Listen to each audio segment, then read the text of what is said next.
and give their opinions. First and foremost, so I just found out today that one of our previous guests, Mr. Tom Cantrell, who did a presentation on the Sasquatch, or as Americans know as Bigfoot, passed away on February 15th. So I wanted to just say rest in peace, and my condolences go out to his family and his friends. And very, very sad, because I really, really enjoyed talking with him.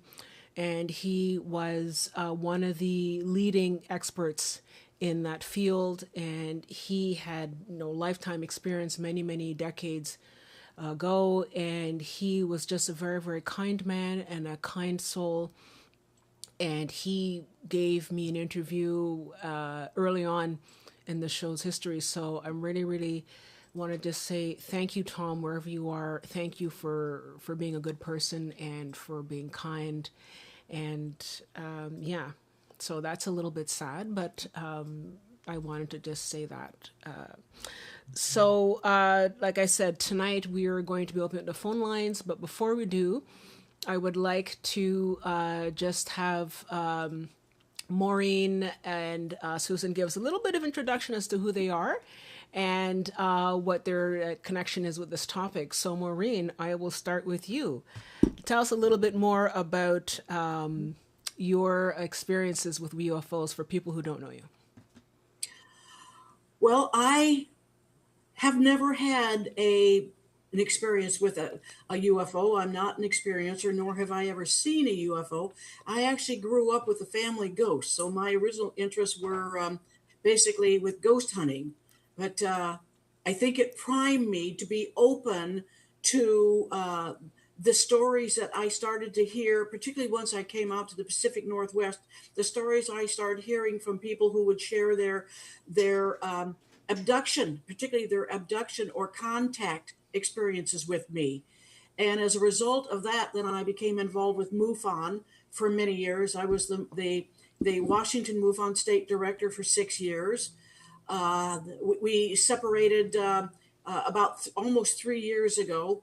And to me, it's a really good thing, because now I can go into areas of UFO research that was really not sanctioned with MUFON, like orbs, like the paranormal, like Bigfoot, like many aspects of the paranormal that they just weren't with. So it freed me up to go into areas that I truly wanted to be in. So I've been half-heartedly following the whole disclosure phenomenon for the past couple of years, but it's become so frustrating that I've to a large part put it aside, and I can talk a little later about why I did that. But so anyway, right now the bulk of my interest is both in investigating and researching Marian apparitions, mysterious megaliths in the South Pacific, and finishing a novel that I actually started 20 years ago, and I'm determined to get finished shortly. Good for you. Yeah, yes. Anybody, I'm going to be sending out copies. So please send me one. You better believe you'll get a copy. Perfect. So anyway, that's sort of like a beat, and I'm not sure whether this even applies to UFO disclosure, but I am a small boat circumnavigator, so I'm able to look at, which means my partner and I sailed around the world on our 40-foot boat about 40 years ago, and it gives me a very, I think, global perspective on the phenomenon, and I certainly consider myself to be a citizen of the world rather than an American. So with that, I'll turn it over to Susan. Okay, great. And Susan, you want to tell us a little bit more about your experiences, as a lifelong experiencer, for those of us who don't know you? My experiences started tentatively around 5 years old, when I had a scene when I was in my room and I got into a firefight with the small grays, and the ones that were behind me, they defended me. And then again, I had several recall dreams that kept repeating themselves, and I had that sense of deja vu. And one dream that stands out that really catapulted me into studying all different types of science books and everything at the age of 7.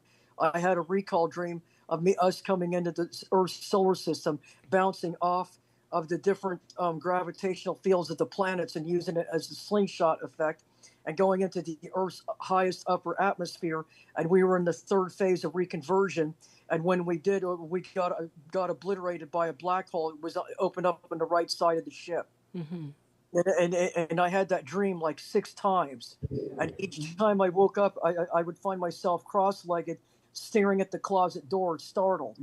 So I started doing all the research into, like, you know, every science book, every parapsychology book, every dream interpretation book, every UFO book and everything. And then after that, I started having ongoing experiences where they took me up into the ship and they introduced themselves as my people. Okay. And they started explaining to me my Archeron parents on board the ship, and that these parents here are my surrogate parents. And then they did the in utero in vitro method with me. I knew about that in 1967 through 1970, long before anything about in utero in vitro became commonplace recently. Mm-hmm. So that means, and then I had ongoing experiences. Mm-hmm. Meanwhile, I was still attending school, and I went to college. I have degrees in physics, electronics, plant mechanical maintenance. I worked in the nuclear industry from 1989 till 2011. Mm-hmm.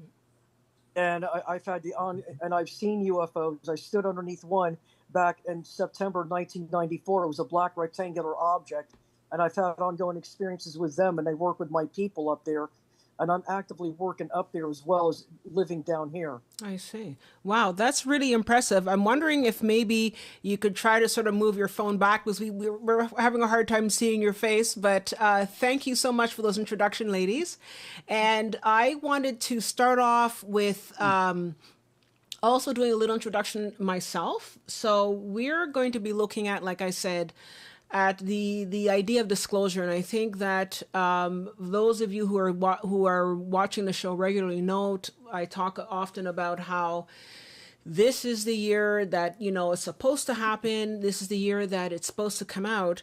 And up to now, I find that, you know, most of the astrologers, for example, a lot of people that are channelers, I know that someone like Bashar talks often about how this year, but in particular 2027 as well, but this is the year that we're really going to be gearing up. And it's going to be, it's you know, for those who know, we know, right? But it's going to be more of disclosure.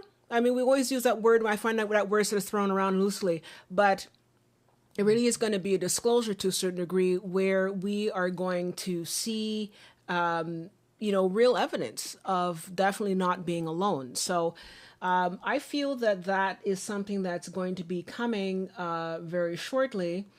And it seems that this is where we really need to have an idea of what we're going to do once that does happen, because obviously not everybody's going to be happy with that, and a lot of people are going to be freaking out. I know some people it's going to change their paradigm. It's going to change the paradigm of this planet. Should we have the disclosure this year, if not next year? But the disclosure, the whole idea of disclosure, and the whole idea of exposing the concept of UFOs goes way back. And I just wanted to sort of give a very, very brief introduction, and it's that by no means an exhaustive list, but just, you know, some of the people that you might be familiar with. And one of the first people that appears to mind is there's Major Donald Keyhoe. And Donald Keyhoe was the founder of NICAP in 1956, and he had worked with the military, and he had tried to, he wrote a book as well. And he wrote this book because he wanted to get the whole idea of UFOs out there. And he wanted to expose the whole concept, because he knew that there was a lot going on. He knew that there were a lot of people during the Second World War that were describing what they called Foo Fighters, and different types of lights and different types of craft in the air. And this is the book that he wrote called The Flying Saucers Are Real. That was published in 1950. And he was trying to get that information out. And he went on to many different shows, and he went and he spoke with a lot of people about UFOs. And I think because of his military background, he was a lot more respected, I think, than most people. And I think that also the 1950s were a bit of a golden age where people were able to openly talk about it without too much incrimination.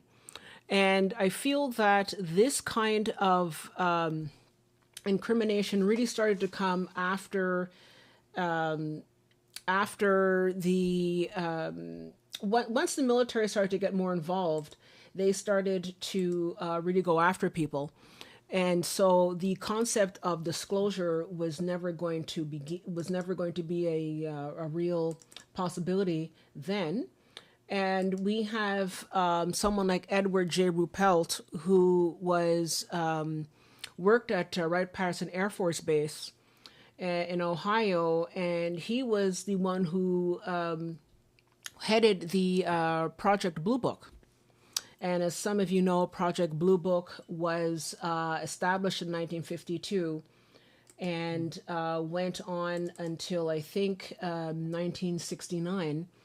And after that, it was stopped. And, you can say a lot about Project Blue Book. A lot of people submitted information to Project Blue Book. And there were a lot of different types of reports that were made. And I know that many people were hoping that this would have been the smoking gun that would have done it all, and that would have been able to get the word out. But then then we had from 1966 to 1968, we had the Condon Report that was carried out by Mr. Edward Condon. And Edward Condon was the fourth director of the National Bureau of Standards and the head committee on the Condon Committee from 1966 to 1968.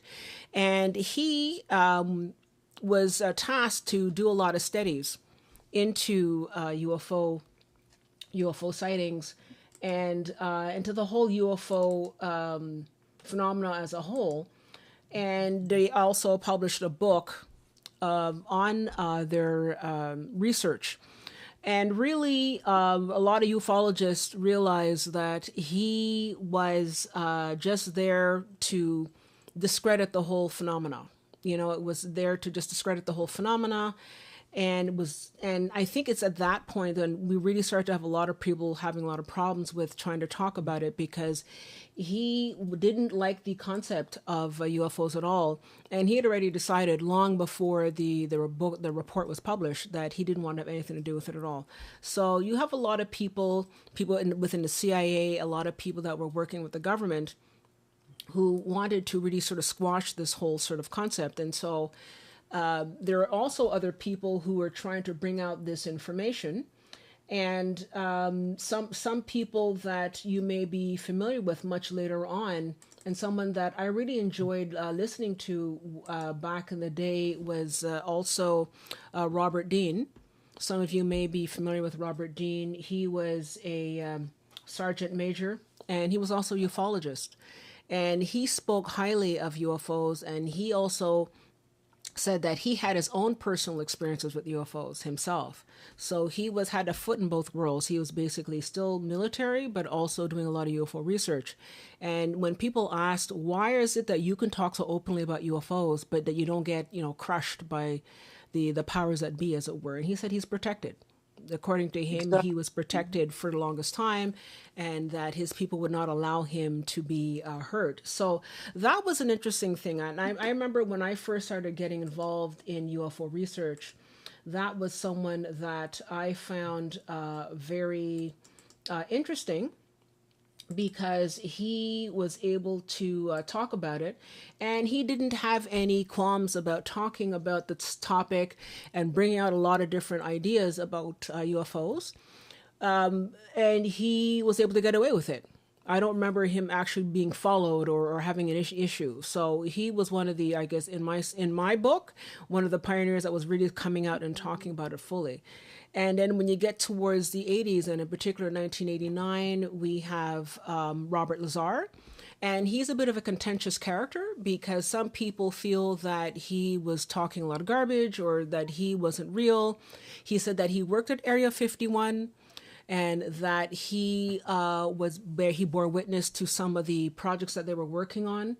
According to him, they were working with UFOs in Area 51 in certain hangars, and that he was able to see these different UFOs and was able to sort of get and he was trying to put the information out there. Now, for those of you who know, he was really given a hard time. He had a lot of issues. He had a lot of people that were following him around. A lot of attempts were done on his life. And he had a lot of critics, even within the UFO community. So with him, you know, you can decide whether you believe him or not. What I do like about him is the fact that he was trying to put information out there. And even though some people don't like his work, I do feel that he was one of the few people that was actually trying to, you know, despite the fact that he was having a lot of problems, he was trying to get the word out there. Now, another person that is also respected within the community is Daniel P. Sheehan. He is a civil rights attorney, and he's also a public interest lawyer. And he's also the founder of New Paradigm Institute under the Romero Institute as well. And he has been a really, really respected a UFO researcher, and he has been seen as being someone who has who founded the New Paradigm Institute, but he's going about it in a way where he's getting a lot of public support. He's trying to go through the public channels in terms of legal aspect, and he's not trying to, I think, give any indication that he knows more about the topic than anybody else. He's just saying, look, if there's something there, we have to research it, and we should go through the public channels to get that information out there. So a lot of respect for him. And I also respected a lot of the work as well of Dr. John E. Mack. He was, I think if I'm not mistaken, the head of psychology at Harvard. And he got involved in it because he said that why are so many people talking about this topic? And, you know, maybe this is something we should look at and look into. And this is something that we should be exploring. And he basically put his career on the line because he was trying to get that information out there. And he also published a couple of books as well on the topic. And he also did research. He did an infamous research as well in, I think it was Zimbabwe, at the Ariel School, where children had reported there was like a mass sighting. And a lot of the children who had seen the UFO, a lot of the teachers had also seen the UFO as well and had landed in the school ground. And it's kind of, a lot of people, again, were criticizing his work because they felt that, why would somebody put their career on the line for something that is so weird and, not grounded in science and all that. And he also got a lot of problems as well. He had a lot of problems with Harvard. He was really punished for trying to get the information out there. And it seems that when he was in England, he was supposed to, I think, attending a conference there, and he got so-called hit by a car. And what's interesting is that a lot of people, it seems that there's a number of John E. Macks that were in England at the time, and all of them had died, him included. So there seems to be that there might have been some sort of foul play there. But, in any case, he did a lot for the movement. And, of course, this movement, in terms of trying to get exposure to the concept of disclosure, cannot be matched except with Mr. Stephen Greer. And I'm sure a lot of you are familiar with Stephen Greer's work. He is the founder of C-Seti 5, and he's been working a lot with, he's been working tirelessly to try to get the word out.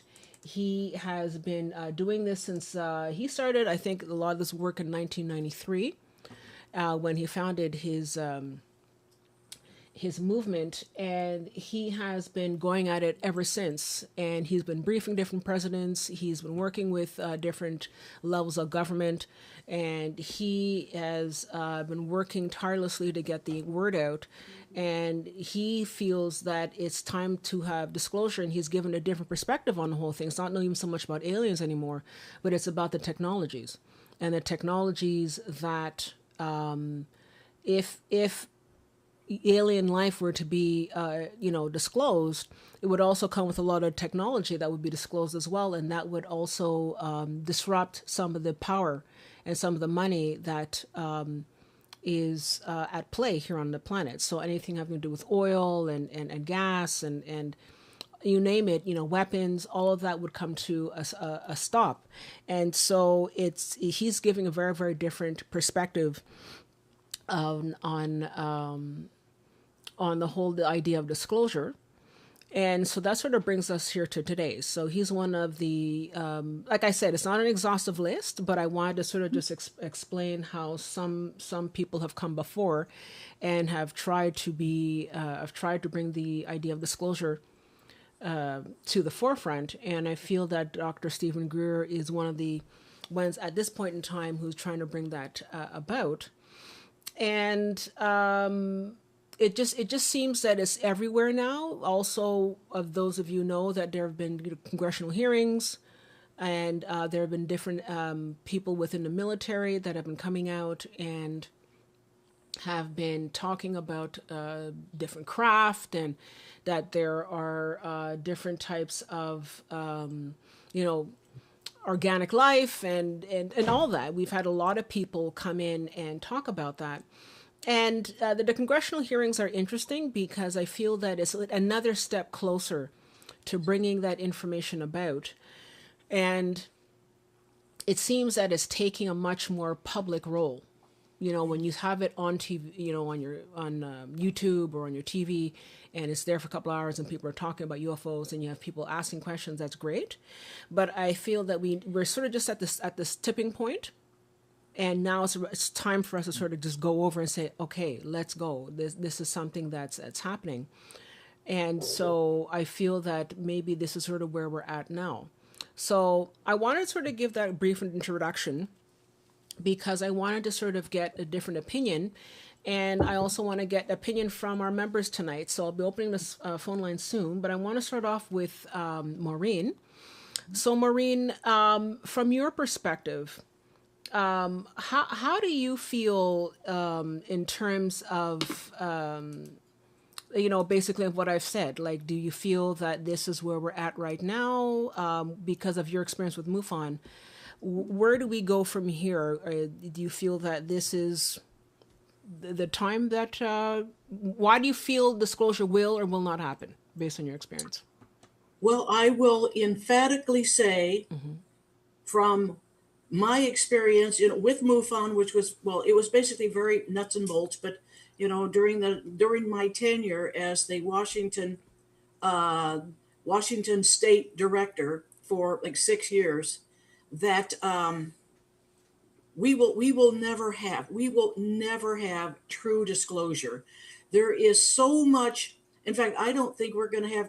We don't know anything about anything, and that there are so many interests behind the scenes that have. Let's put it this way: for the past 70 years, the entire emphasis on UFOs, back engineering, any aspect of UFOs has been relegated to the weaponization of it. And I feel right now it's there are so many interests, so much big money. There's, in fact, when you think about whoever back engineers this alien technology or this advanced technology first, basically rules the world. Yeah. So there's this black world out there. It may not be as black as we think, that will never let it out, because why would they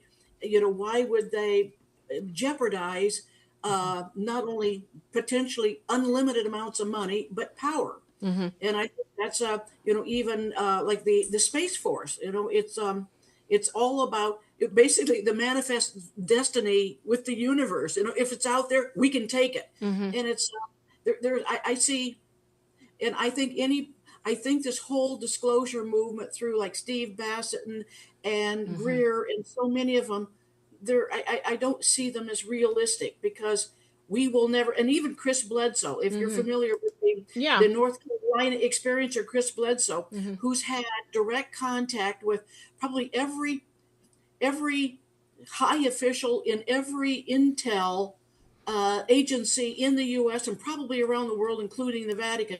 He has come out and said point blank, there will never be true disclosure. And you'll note that most of the whistleblowers come out of intelligence. They're coming out of the CIA. The only dialogue we have right now is basically coming through the very institutions who have been lying to us for the last 70 years. Yeah. So yeah, I just feel that there's these forces behind there who are just laughing at us, at this whole so-called disclosure movement. Okay. Yeah. But you know what, though? You know what? I get what you're saying. And I understand where you're coming from, because you're right. There is a lot of money. And I think this is the reason why I wanted to bring up Dr. Stephen Greer, because that's what he talks about. He doesn't just talk about, yes, he talks about, I think when I remember first started hearing about it, he was talking a lot about how friendly the different aliens were and all that sort of stuff. And I find that he's pivoted a lot to how this is about money, and I know even Mr. Collier, who was, I can't remember his first name right now. My brain is not working. But one of the Canadian ministers, he talked about how he'd published a book called The Money Mafia, which I have here. And he talked about how it was all about money, and that, they know what's going on, and a lot of them are in contact with some of these different alien groups.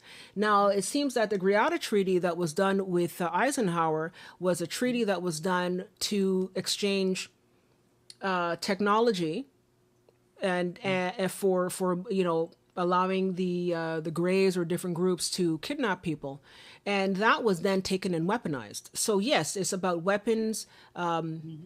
A superiority and all that, and that's the reason why they are also hiding it, because it's about money. So when I first got into the whole idea of why aren't they exposing this, and I thought because they don't want to show people that there's aliens, which is true. But I think now at this point in my life, I feel that it's a very, very tiny portion. It's really about money. We see what's happening now with, for example, with and I don't like to bring up politics, but you see what's happening with the Epstein files, and about how so many people are trying to hide it because there's so much money and there's so much power and there's so many people are involved, and there's so much going on that it's about all that stuff that's starting to crumble. I'm wondering if that sort of aspect of crumbling that's going on right now in the annals of power might allow for that information to come out? No. I think the biggest reason is that the issue is so much more complex. If you start looking at the whole UFO phenomena potentially originating in orbs, which are plasmoids, which are intelligent. I mean, it's all about, it's basically the disclosure movement as we see it now is all about the nuts and bolts, back engineering, biologics, psionics, bringing basically a warfare against these UFOs by using telepathic, what they call psionics. And where do you ever hear about the experiencers, the contactees? Where do you hear about the abductees, the hybrid program? I mean, the fact that this could be interdimensional, ultra-dimensional. There are so many aspects of it that go so far beyond I would say the nuts and bolts way that we're allowed to look at it now. Okay. And frankly, I don't think there'd be any problem at all with a president, including Obama, just came out and said, Yeah. aliens are real. I mean, there's a lot more than that, but aliens are real. But is he prepared to come out and say, well, we are a product of genetic manipulation, that we are, we are a Sims game, that we are holographic, that we are, we're not even real, that, there are so many aspects of this whole phenomena that will never come out, because that would truly disrupt society. It's easy peasy to come out and say, yeah, aliens are real. But are you going to come out and say, oh, yeah, but, these ultra-terrestrials are harvesting our souls? I mean, there's potentially a lot more to it. And how do you bring that Parasitic out? disembodied entities from the collapsed can't. universe in the backside of Alpha Draconis portal. Okay, so let me just see. So Susan, if you wanted to, sorry, we still can't see your face. If you wanted to sort of step back a bit, just so we can see you, but yeah, that's better. But so Susan, I actually wanted to sort of get to you now. From an experiencer perspective, what do you think is going to happen? Do you, from the alien beings that you have been working with, do you feel that there might be a disclosure this year or next year, Susan? It's going to be a mixed bag of tricks. Okay. The main reason they don't want disclosure is because they don't want to admit their culpability and their involvement with a negative ET scourge that have been running this planet from the backside of the deep state, the shadow government, the military-industrial complex. They want to all the UFOs that have been retrieved, the crash retrievals, have been gifted to the military-industrial complex, skunk works, the deep state, and everything. And they were allowing them to back engineering these craft to see how effective they were at maintaining their fleet for the secret space fleet, or the Space Force, which is just a publicized version of the secret space fleet. And what we're doing is they're subjugating and usurping the human population and using them to harvest biological materials, and yes, to harvest their souls. That when I said parasitic disembodied entities from the collapsed universe on the backside of the Alpha Draconis portal system, that's exactly what I'm talking about. And it's in a book called We the Arcturians is where I read about it. And it resonated true to me, because that's exactly what's been plaguing lesser evolved dimensional beings, and what you call the baseline beings in this universe. They targeted the humans, they targeted the reptilians, and any lesser evolved beings. And they possess their bodies, and they use them as vessels to do their evil work. The Earth being where it is, it's in a strategic navigational route. It's in a convergent route where there's several universal systems that converge in this sector. It's called the Orion Stargate portal system. And it goes from Auriga, Canis Major, Orion, Cassiopeia, Taurus, and it goes to the streamer and the Milky Way galaxy, and it empties out into Cygnus, where the Alpha Draconis portal system is. Okay. So you see, it's all connected. And what they do is they find planets like this, they gift the elite with access to the secret space fleet, access to their technology and everything. In exchange, they are to subjugate and usurp that planetary population and harvest them for their souls and for their biological materials. And then they go further, and they want to use AI, and they want to use basal skull implants to control these people, so that they're walking around like a zombified state, and they don't know what they're doing. Back in 1995, the Altrons contacted me, and they're an ovoid race. They're not the Greys. They're a paler bluish color, and they're benevolent. And they told me specifically that the government, the military-industrial complex, and everything, they are trying to work on creating a super passive, docile human. That's a yes man that does whatever it's told, and devoid of any moral center. As far as the weapons, they're engineering the weapons to fight the benevolent ETs that are coming in. We have been doing underground scrub outs since the 1980s. All this stuff you're hearing about the underground dumbs and everything like that is our work. and we were working with what they call the White Hats and the Galactic Alliances Mhm. and all of that stuff. Those beings are benevolent beings working with us. So we were sent in by Multiverse Council. This is Okay. an ongoing fight, So let me just sort of and it's get going to this. be an open war. Okay. But let me sort of get this straight though, because maybe I'm coming from a more sort of like maybe more spiritual, maybe I'm too airy-fairy about this whole thing, but I do feel that something is up, something is changing. And when you have a lot of people talking about it, they're talking about it from a perspective where they say, well, if I look at someone like Bashar, he'll say, well, it's because, you know, it's time, and it's also the fact that a lot of these different groups, because there's a lot more benevolent aliens than there are evil ones. Yes, there are going to be evil ones, and you know, the universe has to balance. But from what I'm hearing is that they are wanting to come together with humans on this planet for whatever reason it is, and it seems that they're pushing the agenda. And yes, there are different evil entities that have been harvesting souls and using biological material, and they're saying that some, you know, they're like hundreds of thousands of people disappear every year, and that maybe this is, you know, an explanation for some of it. But Maureen, I want to sort of get back to you. Why is it that I'm also hearing from, let's say, someone like Stephen Greer saying that a lot of these, you know, politicians want to have a disclosure and that they're pushing for it? It's just that there is the, you know, shadow government that's stopping them, but it doesn't mean that there are people who don't want it. You know what I mean? I think that's absolutely totally bull. Oh, yeah? Anybody who's in Congress is already bought and sold, Mm-hmm. and they're already owned by the very people who don't want to have, Mm-hmm. you know, don't want to have true disclosure come out. Mm-hmm. I mean, it's simple as that.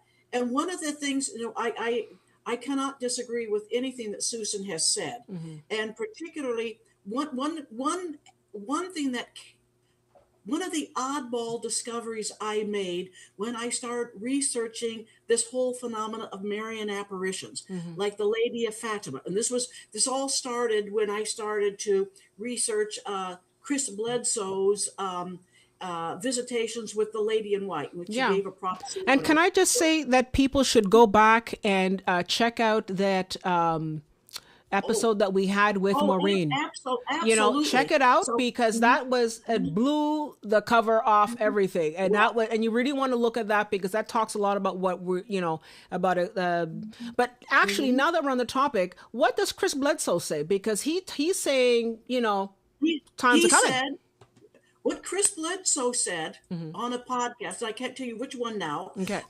is that because he has had interactions with the highest level officials from, again, Intel, the military, everyone. He has been told absolutely there will be no true disclosure. But the reason I brought up the Marian apparitions is that, you know, because of my background in UFO investigations, I started to look into this phenomenon of, say, you know, the Lady of Fatima, the Lady of Lourdes, the Lady of Guadalupe, and you know, just again through the lens of not through a religious lens or say a new age like woo-woo lens, but as a UFO investigator. And I discovered that not only have there been something like 2,000 reports over the last 2,000 years, but 400 of which the Vatican has investigated. And the deeper I went into these, the more it became apparent that these visitations using the Lady of Fatima, Lourdes, and the Lady of Guadalupe as examples, they have shaped human history through their appearances, and often not in a good way. You know, it's like these apparitions are some kind part of some kind of force back there that are literally shaping human history. And it was like, oh my God. And I think only because I started looking at dozens, if not hundreds, of these sighting reports that I realized there's something deeper and darker in this phenomena. It's not about the, you know, the Blessed Virgin Mary appearing towards people, you know, and particularly say even with the Lady of Fatima. There's no, I mean, even Jacques Vallée, who's probably the most credible UFO investigator in the world, he has no doubts that it was a UFO event. Exactly. So something back there, something behind, whether it's ultra terrestrials, whoever it is, are using these Marian apparitions to literally shape human history, and usually not in a good way. Wow. So that's Okay. yeah. So Yeah, so that's really kind of like, geez, why can't Hey, can I we? say something? Yeah, Can I say sure. something in Go addition to ahead. that? Yeah, because all religions on this planet, the Abrahamic religions and everything, were perpetrated by the Anunnaki, the Nordics, the negative ET tall white humans, the Pleiadians, to control and usurp the population Hmm. by working the human psyche against itself. Hmm. So all these religions are control mechanisms. The Okay. true, if you want to find out true inner self, true identity and stuff, Hmm. study cosmic ontology, universal laws governing being and identity. Okay. Then you'll wake up. Wow, that's pretty interesting. I do have a question here from one of our members, and we're going to be going on the phone soon, but I just want to answer this question from Xenia Ermerlinda. And Xenia asks, "What do they want with our souls?" Susan, I think you had talked about it, or Maureen? Anybody want to answer that? What question? I wouldn't know. I mean, I made it as a conjecture, as one of the possible reasons why disclosure could not ever happen, is a possibility that there are reasons why they're present, why they're involved in our lives. So Hmm. why they would take them, I do not know. Oh, and They Susan, how devour about the you? souls. And They devour the souls. Like I said, negative, parasitic, disembodied psychic entities from the collapsed universe. They come in and they prey on the life force. That's why if they control this planet, they control the whole sector. They control one of the key critical focusing points on what you call the light harmonic baseline resonance. And they'll therefore control the very physical nature of reality, and therefore can suck the life force out of this universe like they did the other one. That they're parasites. They're like a cancer in the patient. No rhyme, no reason. They just devour and consume. They're evil. okay, That's what they do.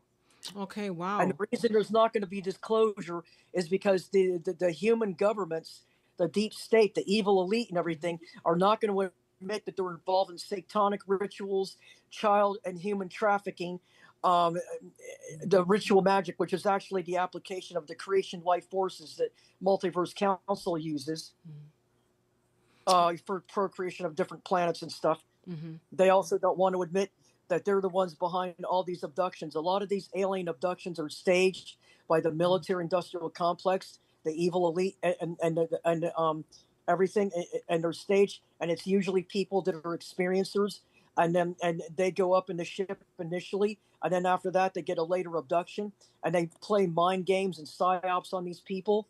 And what they do is they twist it around and they warp their memory to convince them that all ETs are bad. And a disclosure, they're putting a twist on it to demonize and vilify all the aliens when not all of us are bad, and also including the hybrids. Okay, wow. You know what? I'm feeling so discouraged because I was sort of like, oh, age Yeah. of Aquarius, and I It's thought that, almost no matter how you look at it.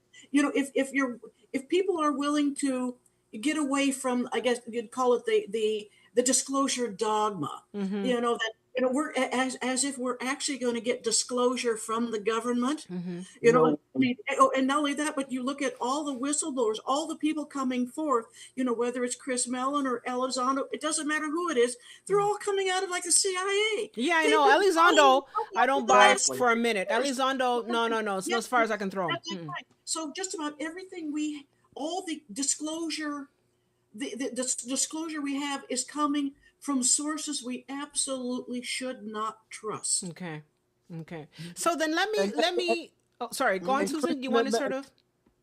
Chris Mellon is a member of the Mellon family, and they're Oh involved yeah. in the evil elite in the deep state. He's a direct relative of the Mellon banking family. Mm-hmm. Yeah. Wow. Okay, and yet but so let me ask you this. So someone, if you were to be sitting in front of Stephen Greer, what would you say to him then? What would you say?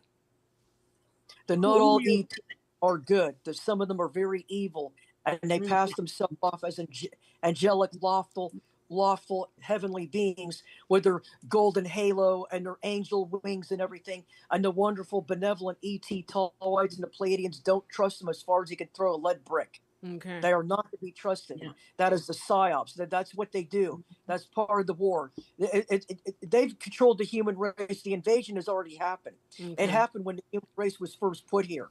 We're here to liberate the planet, like we've done thousands of other planets. And Maureen, how about you? How do you feel about, if I had to put Stephen Greer in front of you, what would you have to say to him? I think he is totally, again, I have to agree with Susan, that anybody who thinks it's all good, they're all benevolent, they're only here for our own benefit and whatever, I think is very naive. I've talked to, I would say over the past 15 years, both while I was on the MUFON experiencer research team and through people who've simply come to me, and spoken to me at meetings, conferences, and other things. I know this is often, it is not a good experience. This is it's often, and one of the biggest things is that it leaves people unprepared to deal with an experience they can't explain. Okay. And then they're facing a society, their family, their workplace, their church. Chris Bledsoe is a perfect example of that, where they're ridiculed, they're threatened with job loss, they're literally dismissed. So that it's I think right now there is much about this whole phenomena that's really negative, and I don't think Greer is acknowledging that not all of this is happening through the deep state or the black world. I truly believe that there are forces. I don't know if I want to use the word demonic, Okay. but there are definitely dark forces out there that are one way or another a part of this whole thing. And I think he's very, the fact that he is so inflexible, well, this is the way it is. It reduces his credibility with me. I see. Wow. That's pretty, oh my. I wasn't sure the show was going to go in this direction, but it's really interesting. Now, let me sort of say this. How about a lot of people are saying, how come we're seeing so many more UFOs coming down, and there's so many UFOs being seen now more than ever, and that they're trying to make their presence known? And because if I wanted to sort of say, look, I don't want anybody to be interested in any of this sort of stuff, I would just sort of take it away.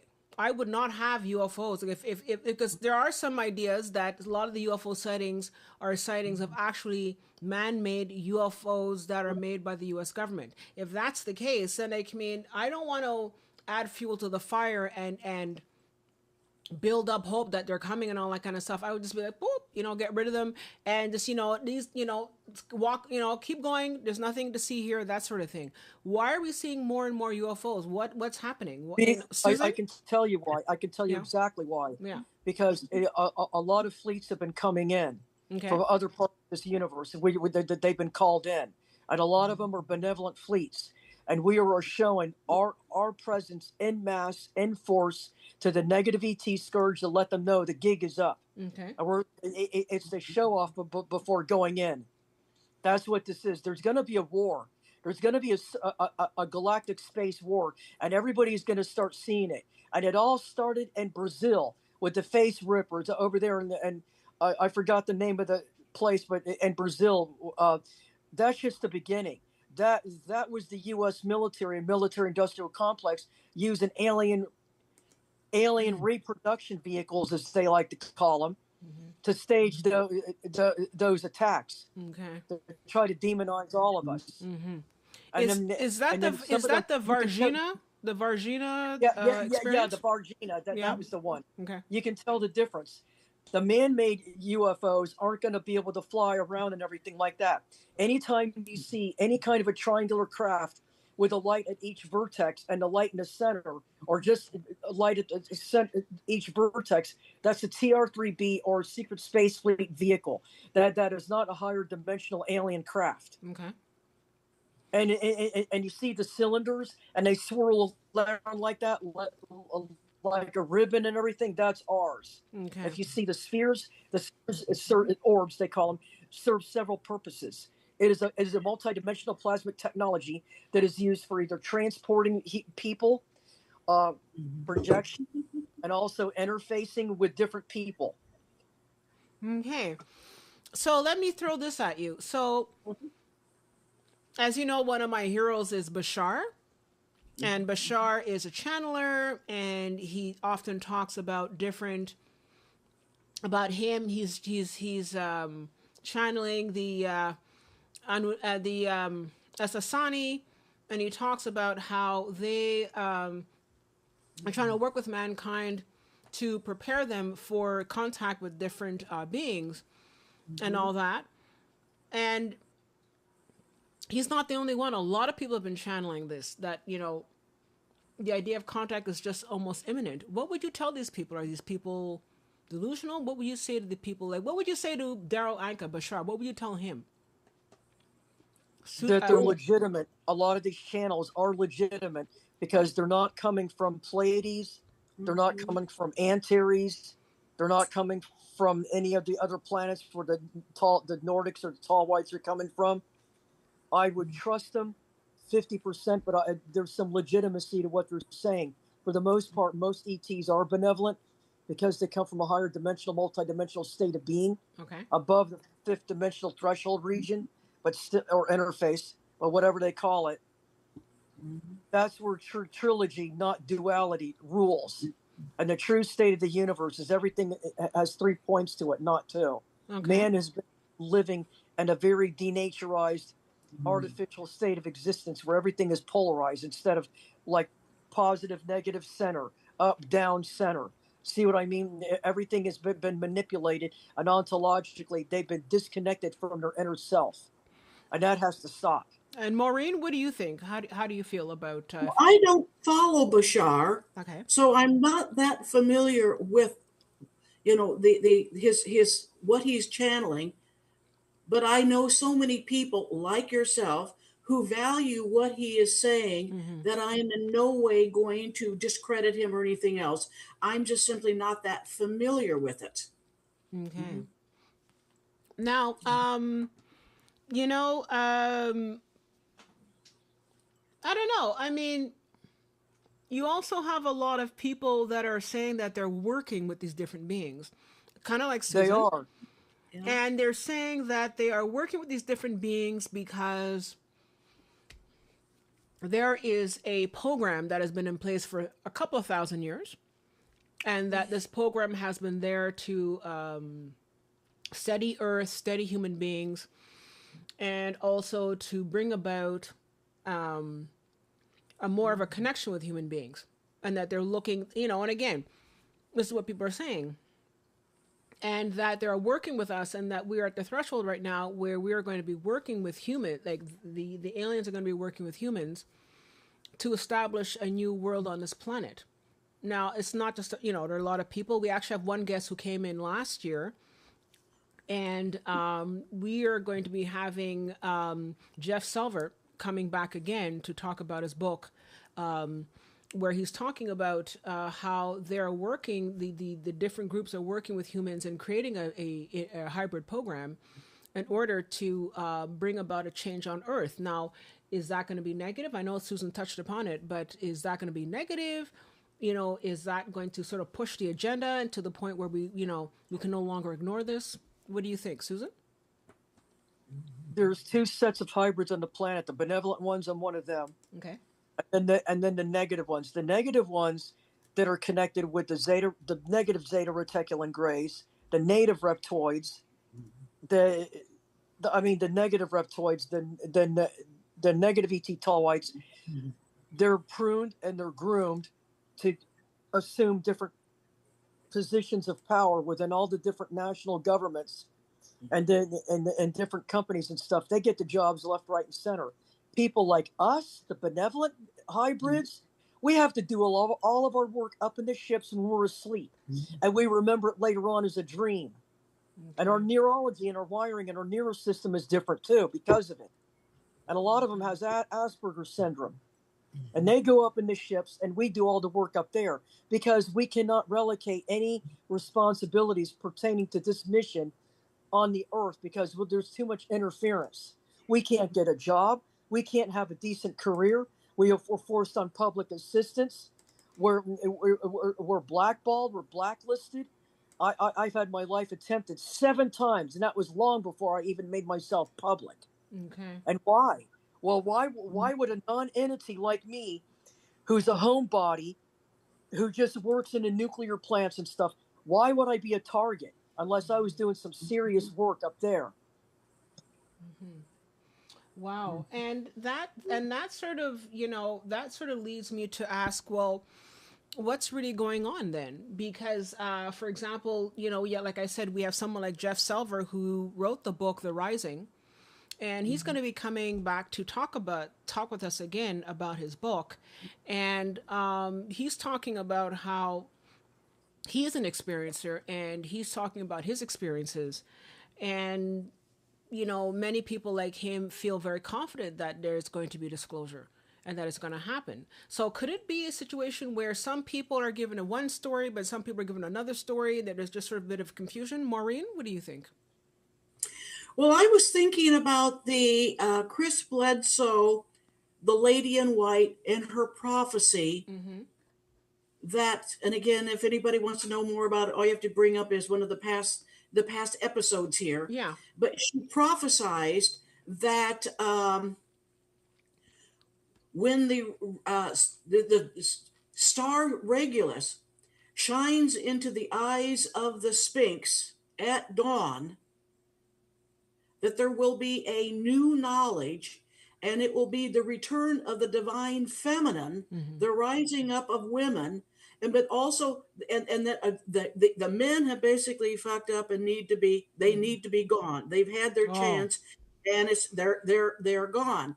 But the important thing is that she said that the earth is already straining under the negativity, okay. and the warring, and it's already beginning to shake.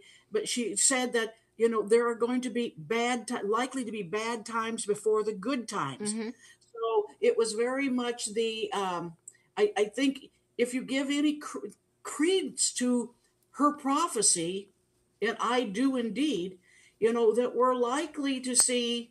And by the way, the star, I was just watching a podcast last night by an astronomer who was talking about this prophecy. And apparently the star Regulus shines at dawn into the eyes of the Sphinx practically every year. Okay.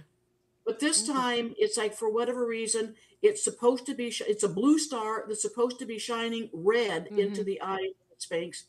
And even though Chris Bledsoe, because all of his two other, the 2 other visitations happened on Easter, he thought it would be on Easter this year, which is like April 20th mm-hmm. coming up. Although the astronomers are saying it's this year, Regulus will shine, I think it's in mid-September. Okay. But it's a very mixed bag. On mm-hmm. the one hand, mm-hmm. she's basically saying, that there's going to be a golden age. The divine feminine is going to return. A new knowledge will be here. The boys mm-hmm. have screwed up, but we're likely to have some really bad times until mm-hmm. things get straightened out. Okay. Well, you know what though? Mm-hmm. I've definitely heard. Now, first of all, I'm also very careful about how we look at things like, look, I believe in the divine feminine, absolutely. But mm-hmm. I'm also wary of how, for example, the powers that be are trying to pit us once against the other, And by that, I mean, for example, I was listening to a podcast recently, and they were saying how the powers that be, the deep state, are trying to sort of, specifically in the United States, but also around the world, about how they are trying to pit people against each other. They're trying to instill a lot of like aggression, a lot of like us versus them, the immigrants, the Christianity against Islam, and all that kind of stuff. And so, as much as I believe that the divine feminine is definitely on its way and it will definitely change, I also don't want to poo-poo on the guys either. Like, I mean, I think that men also have the divine feminine within them, just as the women have divine masculine within them That's as right. well. But I think So I just want to just be clear on that. What she was really saying is that there has not been a balance for the last like 5,000 Yeah. years. The divine feminine has been totally suppressed, Absolutely. and a result of the imbalance and the total control by the guys, we've gone into a direction of violence, both against our fellow, against humanity and the earth itself. Okay. What she was saying is we need balance. Okay. We need both the male and the divine feminine and the male divine masculine. Yeah. The divine masculinity as well, which for the last 5,000 years we have not had. Exactly. Fair enough. I like that. And I just want to know if we can open up the phone lines. Andy, did you want to post the phone number? So I think we're going to post the phone number in the chat for anybody who wants to call in and make themselves heard. We'd love to hear from you. And so we are going to get our phones ready. And if you have a question or a comment that you want to share with us, we'd love to hear from you. So we're going to open up the phone lines. I think the phone number is going to be posted there. I do have a comment here from CBEI6EZ. And they're saying the UFO incident she was talking about took place in the 1977 Colores UFO flap in Brazil. Yeah. And it involved months of reported, sometimes aggressive aerial phenomena and light beams that caused injuries. Is that what we were talking about? Is that the? Yes. Yeah. Oh, okay, I see. And so that was. So are we saying that was done by the military? Yes, it was a psyops. Okay. And what they did, they used the hybrids and the abominations that they bioengineer and the Dulce, New Mexico base. And then they flew them in the ARVs, the alien reproduction vehicles. They flew them down there and they staged a false alien invasion on a small scale in Colores, Brazil, because they were trying to do a beta test to see if they could pull it off in the rest of the world. Fair enough. Now, let me just sort of ask this though. So a lot of we having a technical problem? No? Okay. So a lot of people have said, well, if the aliens are negative, they would have come down, they would have incinerated the planet a long time ago. We would have had, War of the Worlds a long time ago.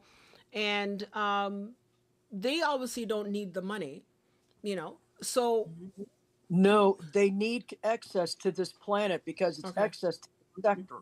Because this sector is the critical navigational hub with adjoining universes and everything in the fast track systems. And also the planet is a critical focusing point on what they call the light harmonic matrix grid in this universe. They don't want to destroy the planet or incinerate the planet. They want to gain control over the planet. So they do this several ways. They do it through psyops. They do it for genetic engineering by putting genetic tracers on different family lineages. They do it through royal family bloodlines, which is a fancy way of saying they're directly related to the Anunnaki and the negative ET scourge. They're the spawn of the scourge, as far as I'm concerned. And they do that. They want it by controlling this planet. They control everything else. That's what it is. Yeah, I want to use the human. If I could jump in, sure. I have to agree, that why would you destroy a planet? Like with the Anunnaki, when and the Sumerians, basically they set up a control system that we've inherited to this day. That you don't want to destroy the planet, but you do want to control the inhabitants on that planet for your benefit. And I think that's exactly what's been going on ever since the Sumerians, the Anunnakis, arrived in Sumeria. I see. So like 5,000 years ago. Fair enough. Now, the thing is that a lot of people who look at, let's say, for example, the about Atlantis and about different ancient cultures, they talk about how these ancient cultures had contact with different UFO alien beings. And it, after the great flood, the deluge, that that connection was ended. So couldn't it be that we might, come back around again because everything goes in cycles? Couldn't it be that this is the cycle now that we're going to be connected with them? I mean, I know we've been talking about it pretty much for the most of the evening so far, but I mean, just to sort of, to play devil's advocate, no pun intended, but like to play devil's advocate, couldn't this, if you have something like, for example, communism that ended in Russia, that sort of thing. A lot of things have come and gone, and I never thought that communism would ever end, and yet it ended, and there are a lot of things that have ended. Couldn't this be a situation where, this control system is ending? Because again, I'm bringing up the whole thing with the Epstein files.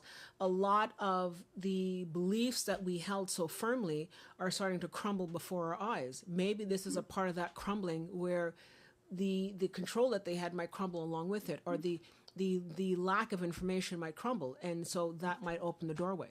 Or maybe I'm just being too airy-fairy. Well, Maureen? I think that's accurate. Maureen, sorry, I'll just get Maureen to answer first. Okay, I think I have no doubt. As somebody who's taken a great interest in mysterious, ancient, advanced technology and civilizations, I have no doubt that there have been previous civilizations before us that have come and gone, and that we have to start thinking, well, are we the next Atlantis? Who's a society that is so corrupt, that has so abused its power, that like Atlantis and possibly other civilizations before us, that we will be wiped out. And I think that was one of the warnings that Chris Bledsoe's Lady in White gave. Okay. That if we don't clean up our act, we're going to be gone. The Earth is going to be fine, but maybe we won't. But I think the problem is it may take millions, hundreds, tens of thousands, if not hundreds of thousands of millions of years in order for the new civilization to come back. Okay. So, Susan? 100 years. Susan, did you want to sort of comment on that one? Yeah, what's going to happen is 80% of the human race is already like zombies. They're like deadbeats, and it's by design, and it's by the negative ET Talites, the scourge, and they have come down here, and they ran off the Cygnicians, they ran off the original Orions that were here, and they ran off several other advanced alien races that were here before the Great Flood. The Great Flood happened because that was by the Anunnaki. You know how in the Bible it says, I'm a vengeful God? Yeah. That's not God, the absolute creator source God. No. That's God, the Anunnaki God. Yeah. They wiped out any trace elements of any other alien races on this planet because they didn't want any undue influence or undue interference that was going to interfere with their agenda to wipe out and control the human race. Okay. Wow, that's pretty intense, and so there's no way that this might come to an end. Like this is it. The pulse, the pulse, the micronova event in the sun and the pulse. Okay. This time it's thick. Okay. Because we already scrubbed out the rest of the universe, and all the evil is congregating here. So if you could sort of, I know I'm very familiar with what you talk about, Susan, about the pulse, but for people who are joining us, let's say, for example, for the first time tonight, can you explain, just give us a brief introduction as to what the pulse is and what that's supposed to entail? It's a very highly advanced, ultra-dimensional technology that we brought over from the Urfactanum universe. And when you say we, who are you referring to? Just so that people... We, the Cygnicians, some races from Taurus, and we originally, all of us come from my people, the races that work with me, they come from Urfactanum universe on the backside of Draco and Cygnus. Okay. And we were called in by Multiverse Council and Universal Council that it supersedes all other localized universe councils in any of the universes. And we come in and we're an elite group that will wipe out the evil with pulsing. It's a silicon wave, light harmonic resonance technology is what it is.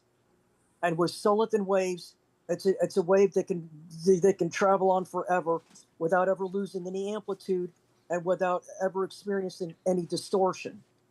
Okay. But the silicon waves are like a geometric wave. They can take on different shapes, and the different configurations within the wave indicates the intelligence or the information in that wave. Well, the same way you can synthesize a planetary system, you can synthesize a star or something with a silicon wave by projecting it into the star. You can change its internal the field pattern, and you can cause it to shift. And shift like if it's going to go micronova, we can shift the quasar beam away from the Earth, and that's what we've been working on. Well, so the universe, everything is created through silicon wave expansion and pulsing.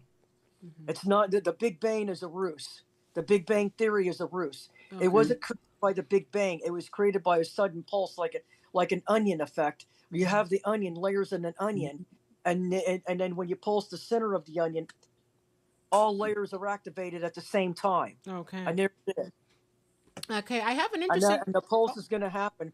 It's called a bandpass filter. If I took electronics, a bandpass filter is only lets one frequency to come in. I see.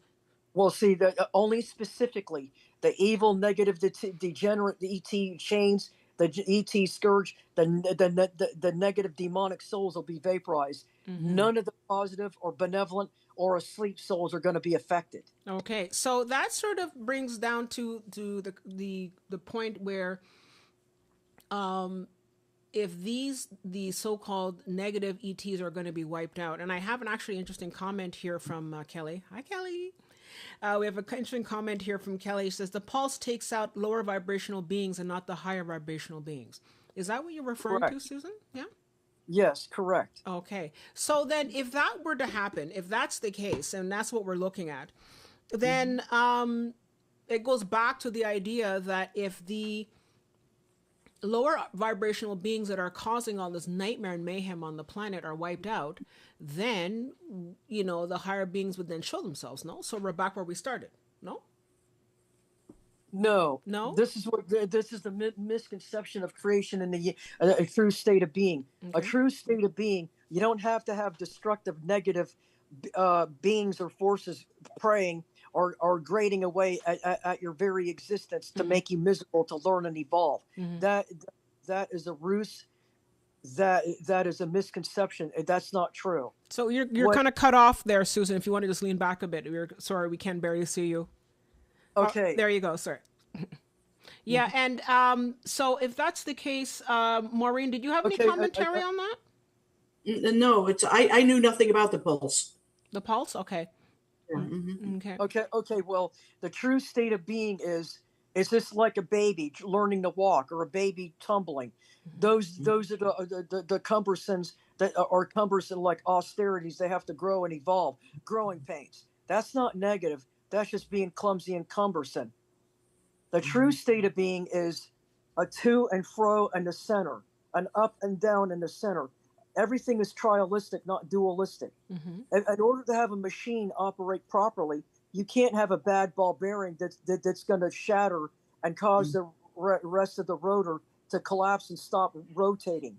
Well, that's the same thing with the true state of being. A true state of being doesn't have any cancers in it or negative forces preying on its life force or causing interference or distortion or disruption. No. A true state of being is the to and fro and up and down. It's a flow of energy. It's a cyclic harmonic flow of energy back and forth and everything. That doesn't have to. When they say dark forces, what they're talking about are dark energy, or is like a lower plateau of energy. Then you go up again. Okay. It's like a seesaw in the playground. Okay. That doesn't mean it's negative. Okay, so it's a change. Problem. So just basically a change in terms of energy. So let me sort of throw a curveball here. And let's say, for example, we look at all the different astrologers that are talking about how, because of where the planets are located, that this is supposed to be a time of revelation. This is supposed to be a time. And I'm not saying you have to believe in astrology, but a lot of people are saying that, some of the top astrologers are saying that this is definitely a time where we're going to have revelation. Because of basically where Neptune is being placed this year. Neptune and Saturn are going to be entering entering into Aries at 0 degrees. I think it's February 20th, if I'm not mistaken. And so that's going to change the way the energy on the planet, and that in some ways might bring about maybe not the word disclosure in the true UFO sense, but more information about the fact that we're not alone in the universe. Maureen, did you want to comment on that? Well, it's interesting that, it doesn't matter whether you're thinking about, if you're thinking about the Chris Bledsoe's Lady in White Inner Prophecies, or remote viewers, or intel whistleblowers. I mean, across the line, it certainly appears as though this period of time of 2026, 2027 is going to be pivotal.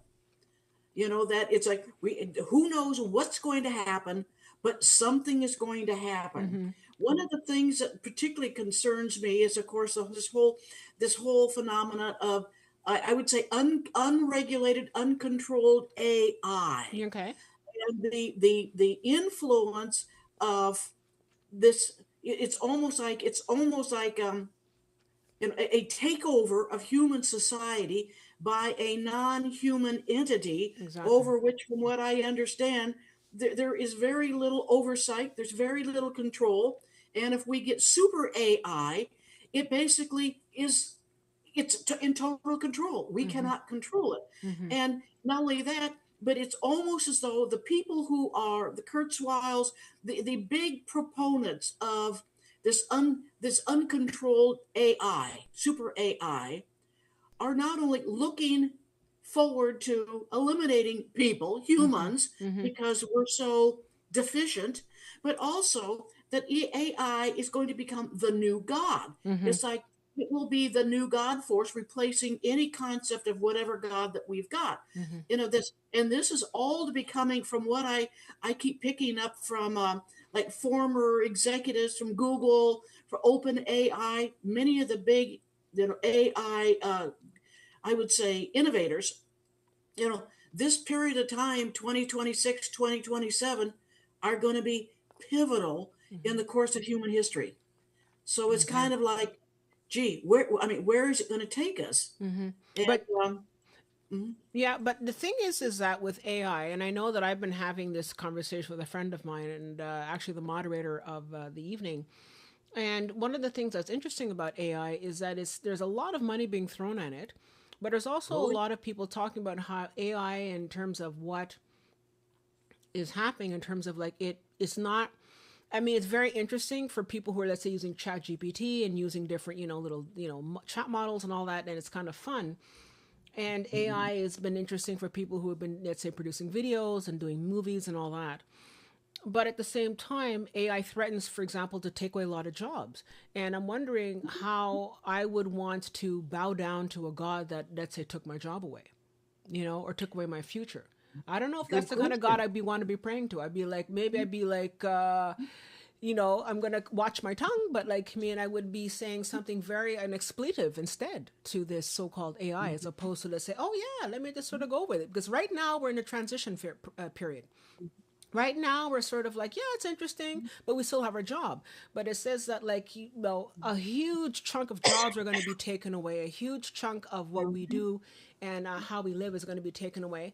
And actually, what I've been seeing is a lot of young people are saying, wouldn't it be nice to sort of go back to the 80s? There's been a lot of this sort of swell of, what would life would, be nice to sort of live life the way it was before in the 80s, and we're tired of the AI slop, and a lot of people are starting to, at least from what I can see, a lot of people are starting to say, I'm not really sure I want the AI. It's interesting, it's a tool, it's cool, but I don't know if this is the kind of world I want to be living in, because I can't support something that just took my job away.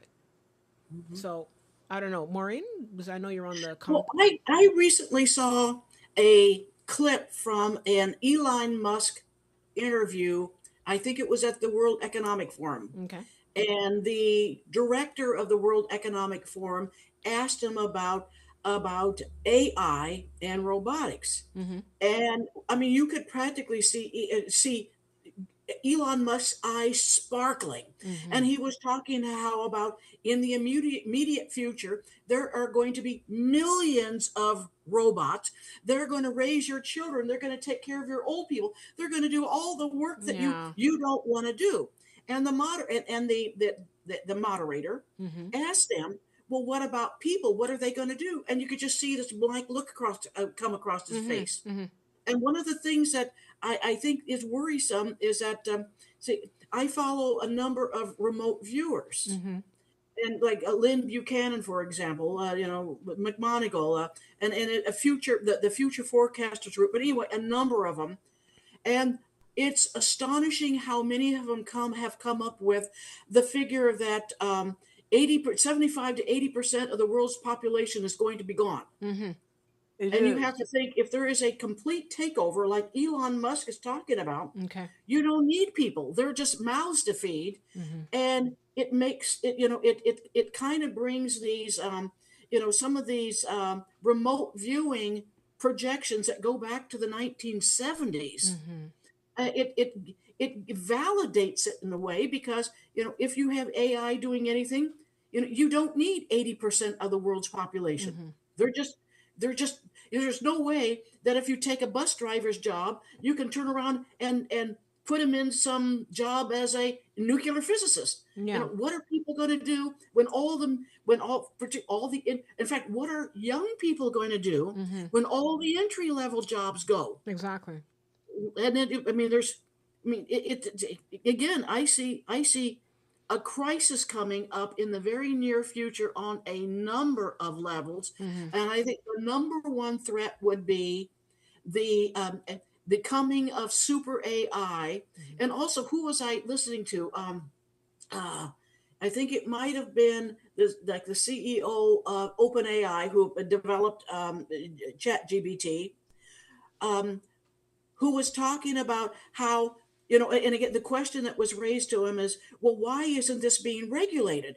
And he says, well, it can't be. We can't regulate it here because the Chinese, the Russians, everybody else, they're going to go full force. And the number one direction in which it is being aimed at is weaponization. Because you know good and well, if the Chinese, the Russians at all are using super AI for purpose of weaponization, you literally cannot stop. So it's almost like it has been, once it was put into motion, it cannot be pulled back. Wow. So yeah, and again, this period, I would say this period between now and 2030 are going to be pivotal in human history. Particularly if you look at, what the remote viewers and the, again, high officials within the AI, within AI development. So you know what? I have an interesting comment here from Susie. I can say. Oh, I have an interesting. I'll just come back to you in a minute. But I have an interesting comment here from Susie Karasik, 3590. She says, "Who could afford these robots? Only very wealthy people could afford them." And that's true. And if you don't have a job, and this is what I'm talking about, if you don't have a job and also you're pissed off, you're like, my job just got taken by these effing robots, and I want nothing to do with it. I want nothing to do with it. And they're sure as hell not going to raise my kids. And yeah, you can say, oh, it'll be kind of cool and everything. Yeah, but like, a robot with my kids? Really? Like, I don't know about that. I had to take care of my mother before she passed, and God rest her soul. But there's no way in hell I'm going to have some robot come and take care of my mother. It's just, I don't know. It's a human in me, maybe? Who knows? But I don't see, I cannot support a system that took everything away from me. And that's what it's going to be for a lot of people. So, in that sense, I wonder about this whole AI because, yes, the thing is out of the box. I get that. Like, Pandora's box. I get that. But at the same time, you also, and I think this is where it's very key, is that we are sort of taught that we have no power. We have a lot of power. And if we decide that we're deciding we're not going to support this, we don't want to support this at all, then nothing happens, in my opinion. But maybe I'm being naive. I don't know. Maureen? Well, I think one of the issues too is that you can't remove like 80% of the jobs, and they're talking about between now and 2030 that 80% of all jobs are going to be gone. Yeah. And they're talking about, well, then of course we would need to have a like basic minimum income for people to have some kind of income. And who's going to get that? Mm-hmm. You know, maybe you might get it, but what about somebody in South Africa, or Exactly. you know, in Brazil, Exactly. or in Thailand? Mm-hmm. You know, that who's going to provide? I mean, if you start looking at billions of people who have no jobs because Exactly. everything has been basically automated, who's going to provide this minimum basic income so they can at the very least buy food and put a Exactly. roof over their head? Exactly. So it seems to me whenever I listen to the Elon Musk or all of these Yeah. AI promoters, they're looking totally at the sunny side up, as Mm-hmm. if there is no negative, because as probably as not only millionaires, Mm-hmm. possibly billionaires, Billionaires. possibly trillionaires, Yeah. it's not even in their radar No, it isn't. that people of consequence will suffer. Yeah, exactly. And you Mhm. know, the thing, just want to add to that before we get to Susan. But the thing is that, and Susie Karasik again makes again comments that, and if you don't have a job, why would you need somebody to take care of anything? You could do it by yourself. And that's true. If I don't have a job, then I can, what's nothing stopping me from growing my own food? And that's also a big thing that's coming up now. A lot of people are starting to grow their own food. A lot of people are out there being preppers and all that. People are starting to take back some of the power into their own hands. And so if I don't need to work and I can do anything that I want to do and I want to just get together with people, I'm not going to be a part of this whole robot thing. And I have here Kelly, who's also said, I've been seeing these robots malfunction and attacking people. And I've been hearing stuff that, look, with any technology, there's going to be some issues.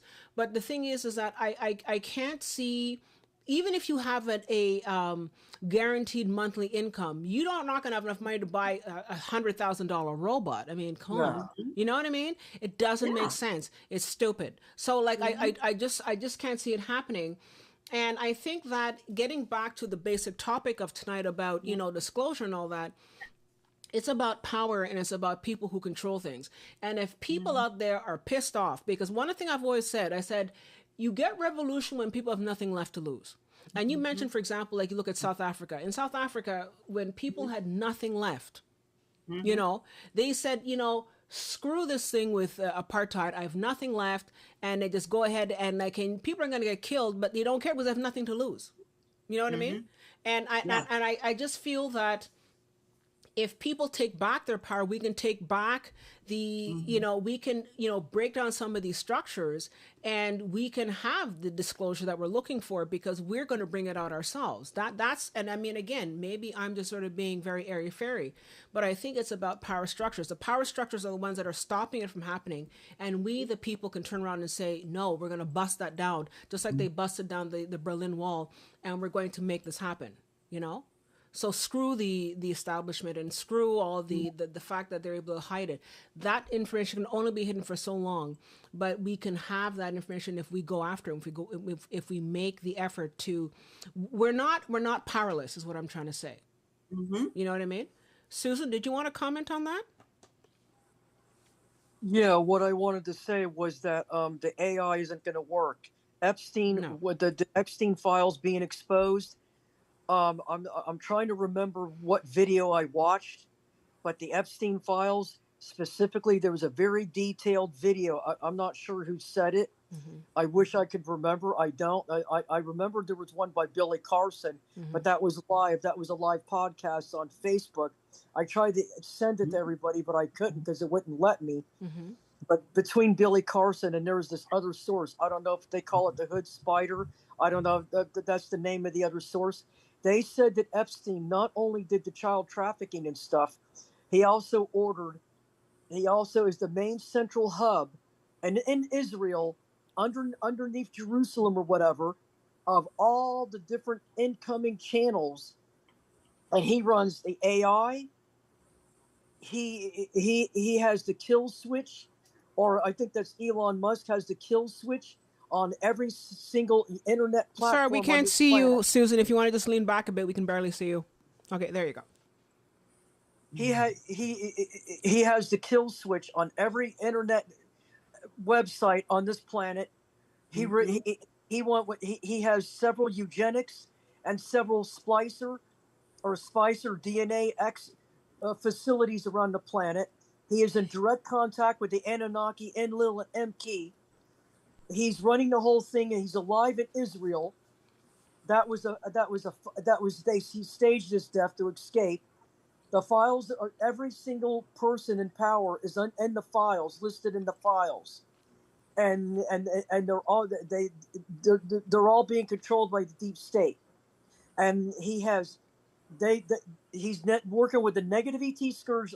I'm not making this up. I saw this in an interview, and he is directly connected with them, and he wants to produce an AI generated, semi-human, semi-robotic, semi-nanobot graphene oxide human that's being totally controlled by the mainframe computer system and everything, and eliminate and destroy most of the humans. Now, 80% of the humans don't have that was my observation.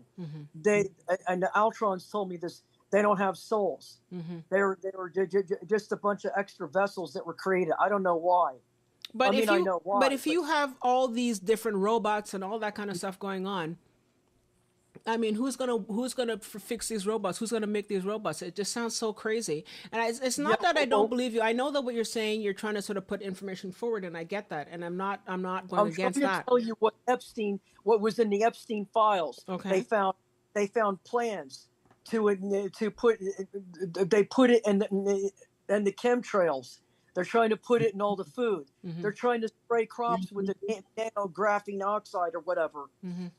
They're trying to put it in all the vaccines, so that all the humans have these nanobots running around in their bodies, and they can be directly controlled by a mainframe computer system. Which, by the way, one of them is in Dugway, Utah, where S4 proving grounds are, and then there's 2 or 3 others. One is in Pine Bush, Australia, and then you have the other main central bases. I think there's one in England, and what they do is they send off these signals to control the graphene oxide within the bodies, and the graphene oxide, as per Alex Jones and InfoWars, can go and make different types of clusters in the brain, and it receives radio signals and radio frequency microwave signals from cell towers and from other towers, even satellites, and they can make you like do different things. They can use voice to skull technology and everything, and they've advanced that to like frequency to skull technology, and they can control the people. And we have fought this on the other planets. I remember my past lives. We had to crash the mainframe computer systems by pulsing the mainframe computer systems and crashing them and frying all the basal implants and all the skulls of all these different beings walking around on the various other planets. And the same culprits on those other planets came here, and they're doing the exact same thing on this planet. And Epstein is the central hub of all of this. I see. And Maureen, did you want to comment on that in particular about the idea? I remember the name now. Ishmael Perez. Ishmael Perez of the Earth Alliance update, and also the Space Alliance update. Ishmael Perez said all of that. You can watch the last 2 episodes. He goes into great detail. And Maureen, did you want to comment on the idea of AI? Because like it seems that we're coming back again full circle about how if this technology is going to be not going to work, if it's going to fall apart, because so far as well, what I'm seeing, and I mean, maybe I can't trust what it is that I'm seeing, but the idea that AI as an actual investment is starting to go belly up. People are saying that this AI bubble is actually about to burst, and that AI, for what it's worth, is not really going to be. The technology is interesting, but it's not really going to do much. Sort of like, for example, a couple of years ago, maybe 5-10 years ago, people were talking about virtual reality. It's going to be the big thing. Oh my God! And now, anybody buying VR glasses? I don't know. What do you think? I would have to take another opinion on that. In that, what you may be seeing is AI for the general public. Okay.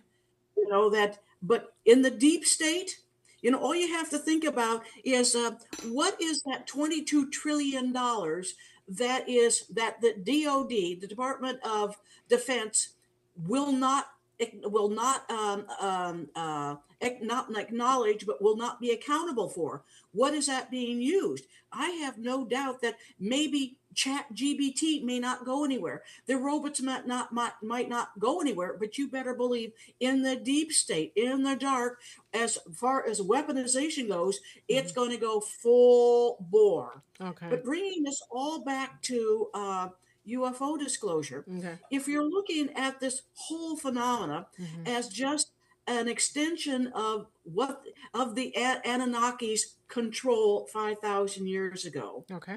And this is, and again, it's almost like the reaching the logical conclusion of what the Anunnaki set off to do 5,000 years ago. Yeah. Exactly. And basically total control of humanity. Okay. And I think now it's and again, and of course one of the worrisome things is that if you have super AI, which is beyond human control, and they determine that, God, those humans out there, they're not only are they a nuisance, but they're destroying the earth that we depend on. We're going to get rid of them. That I see this whole phenomena in however you look at it, as an extension going back all the way back to the Anunnaki 5,000 years ago, and UFO. And again, and that's why, and again, the reasons why UFO true disclosure can never happen, because it is so layered. It is so multifaceted, faceted. There are so many elements in it that I don't think anybody can say, oh yeah, I can accept the idea we're not alone in the universe, but you have all these other things in it, and well, let me throw a curveball at you, okay? And this is something that, okay, so the idea of going into somebody else's country in the last little while would have been thought of as like, that's crazy. You can't just roll into somebody's country and do stuff like that. And yet you see someone like Trump turn around and he rolls into Venezuela, and then he's like, well, I'm just going to take over. I'm just going to come in, take over, do what I want, and that's it. And nobody would ever have thought of doing that before. Nobody would have thought of like, that's crazy. Or like the fact that he said, I'm going to go into Greenland and take over. And he might actually do it. So if someone like him is going to completely disregard the United Nations and rules of law and do exactly what he wants, now what's going to stop someone like me if I'm a benevolent alien and say, you know what? I don't care about the Anunnaki. I don't care what's going on. I'm just going to roll in there and I'm going to just make changes. How about that? That's what has to happen. And especially with what's happening. I'm sorry? If somehow the population can be empowered, and right now it just seems to me that from what I see, particularly with Americans, they're largely like sedated, and it's I don't know, how do you wake up people to the reality, that this may be a very narrow window in time, after which, if it closes, there's no going back. Yes, but that's what I was talking about, though. How do you wake up the public to? I mean, even things like just take something as simple as chemtrails. With Susan mentioned, I've been documenting chemtrails all the way going back to Iowa, rural eastern Iowa, 15 years ago, photographing them and whatever. It's totally denied. I can look over my house here in Port Townsend, Washington, and they're up there virtually every day. Every day that's not cloudy, overcast, they're up there. You see the sky gridded. And yet you mentioned, I get even something that is perfectly obvious that everybody can actually see by looking up, chemtrails. I'll bet if I mentioned, if I went down the street and asked 10 people to look up in the sky and tell me what they see, they would say nothing. I mean, it's if you can't even wake up people to look up in the sky and see what is perfectly visible. Mm-hmm. How in the hell do you wake them up to things that are less obvious? Well, you know, I'm going to jump in here because I see what's happening in Minneapolis and I see people sort of turning around and saying, we're not doing this in the United States. And also don't forget that the media is controlled. The media is fully controlled and Oh they're not yeah. going to show by you the half by of the what's going Jays. on. You know what I mean? And I Mm-hmm. think that, and that goes back to my comment about how we are empowered, but we are being, either people are being dumbed down, but also people are Yeah. being Mm-hmm. led to believe that they have no power. And I think that it's going to come to a point, and like I said, when people have nothing to lose, if people can't eat and if people can't, get the basics, that's when people are going to get up and go crazy. And so it's a very, very fine line. And so right now they're maintaining that fine line because people still have food, people still have plumbing, people still have a bit of heat. But you take away just a few things, take away the few things, and for those of us who live in Montreal, who were here during the ice storm in '98, I think, if I'm not mistaken, Oh in the ice storm, I remember going, and Canadians are always supposed to be seen as like very, very polite and then and calm and all that kind of stuff. And I remember going to the grocery store and the shelves were picked clean, and I remember people fighting. I remember seeing people fighting for bread. They were like boxing each other down and grabbing the bread and all that kind of stuff. People really change. And so if you really take it to that level, and if they think that they're going to take it to that level, people are not going to start going crazy. Now, yes, they're going to go crazy against each other. And so, there's also that too, get people sort of fight against each other. But at the same time, when I see what happened during COVID, it got to a point where people were fed up. People were fed up and they started to rock and roll. They started to go crazy and go against, the government, and even people in China were like, screw this. We're tired of being locked in. We're tired of this. We're tired of that. And you can only push people so far. So if it's going to get to the point where people are losing their jobs and losing whatever shred of dignity they have left, I think you're going to see some real rock and roll. But then maybe that's just my 2 cents. And I think that if people start to run with it and they start to feel empowered, then maybe kind of like what happened when when they stormed the Capitol in 2021, when they stormed the Capitol, they're like they don't care. Yeah. People went off and went crazy. How did the government wasn't able to stop those people from rolling in and going inside the Capitol? Imagine that at a bigger scale. Mm-hmm. You know what I mean? Like I'm That's not what trying needs to happen. I'm We not trying need to have a fight with civil anyone. I'm war. just trying to say that people that was an example. I mean, you can support it or be against it. That's not the issue. The issue is that people went up in arms and stormed the Bastille, as it were. They stormed in and they took over and they did what they wanted, and they almost destroyed. They brought the place down.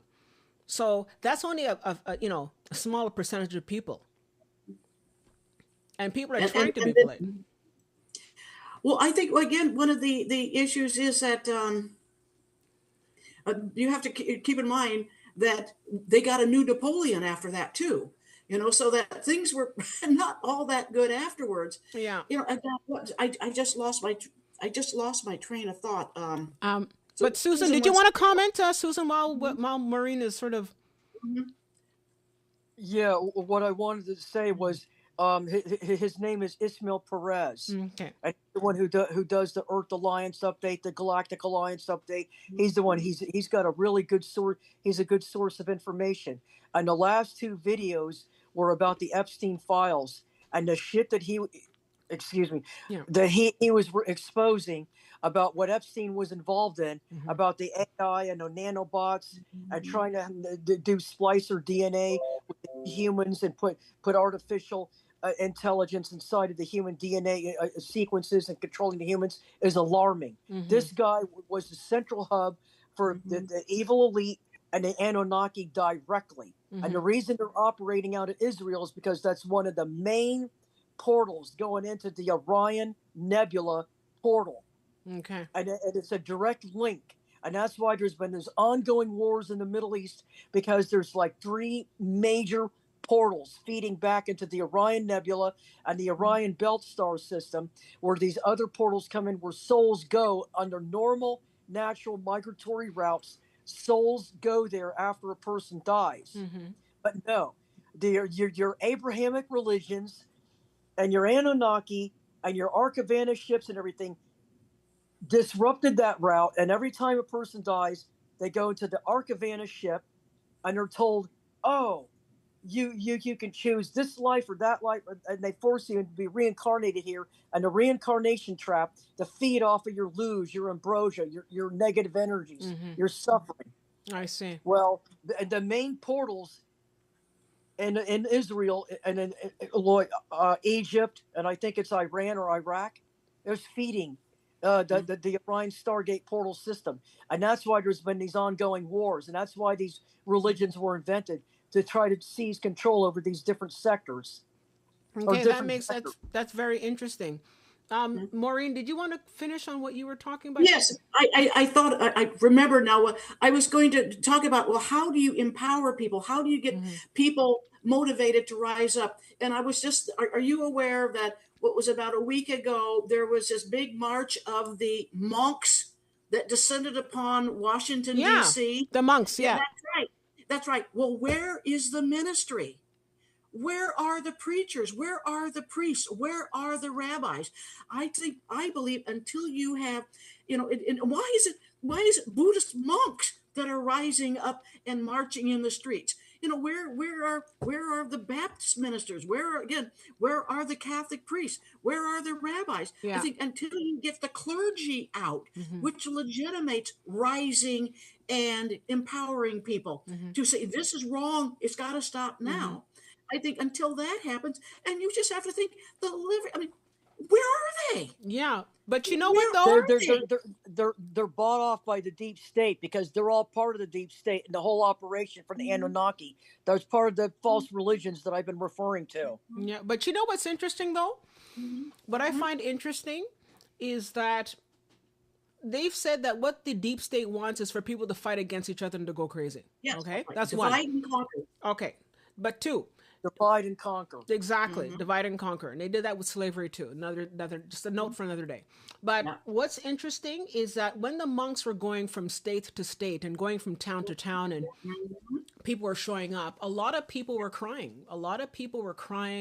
And they were bowing and they were saying, I came here, I heard that the monks were coming, I got in my car, I've been driving all night, I took a plane, I this, I that. And a lot of people said, I really wanted to see the monks because it's important. And I remember first starting to see this, you had a couple of people that were standing on a road and, okay, this is kind of interesting. And towards the end, you had thousands of people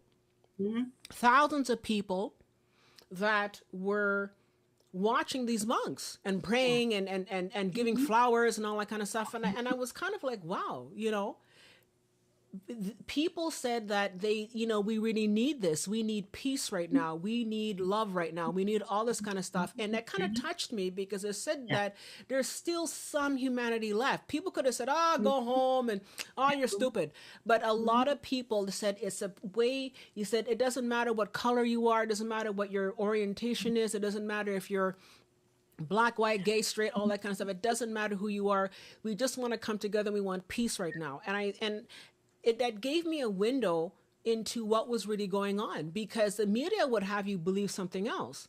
But people are saying, we want peace. We don't want to fight. And I think that if you're talking about energy, energy can change things. And I think if people really energetically want to come together and they want peace, that's going to change the way in which things are done on this. That's energy. Everything's energy. And so it's going to change. Something has to happen with that. And I think that if people want peace and people are just coming together watching the monks, that's spreading a lot of love. That's spreading a lot of love that these dark entities cannot eat. You know what I mean? So well, I would have to rebut that in a way. Okay. Because granted, there were thousands of people who came to see them walk by. They cried. It was a very compassionate scene. Where were the clergy? Why didn't, as they came through every town, again, why weren't they joined? Not only by, again, your religious leaders, your community leaders, your politicians. Oh, there should have been thousands of influential people joining the monks. You're right. And there was none. So I think the people at large will not be motivated, will not it can't be legitimized for the most part until their influencers show them it's okay. Yeah, but why And do I need an influencer? Why do I need most someone to people, because justify it most for people me? do. There's also that as well. I'm not arguing with you because I agree with what you're saying. Mhm. But what I'm talking about is I don't need someone to tell me, okay, you're right. Yeah, I'm a person of authority, so yeah, it's okay. You know, pat you on the head. Okay, you can go to the screw that.